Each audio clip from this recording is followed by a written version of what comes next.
Alright guys, quick tip for if you have like a 2000 and something Toyota. I have a 2012 Toyota Camry, and this is the canister filter.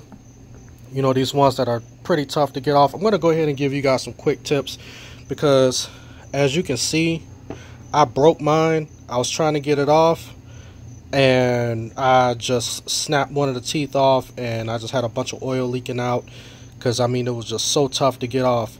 So I'm going to go ahead and give you guys some quick tips. Now if you're trying to use just a regular ratchet and this part here to take it off, do not use this, okay? Do not use this alone, because what's going to happen is that if it's too tight and you try to use this with this part, you're going to go ahead and you're going to end up breaking the teeth off, just like I did, busting a hole in it. So what I recommend for you to do, use a breaker bar. Okay, now I think this is what 3/8 to a 1/2 inch. I got the 1/2 inch socket on here, or the reducer, so I had to use a breaker bar to go ahead and get it off. And I mean, I tried for maybe about 45 minutes trying to get off with just that regular ratchet, and it wouldn't come off.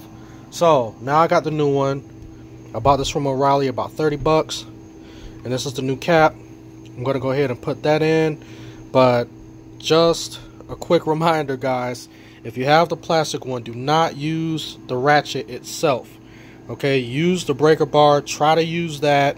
And if you have a breaker bar about that long, what is this, about 1.5 feet long, try to use one of those and it should come right off. Hope this video helped you guys. See you next time.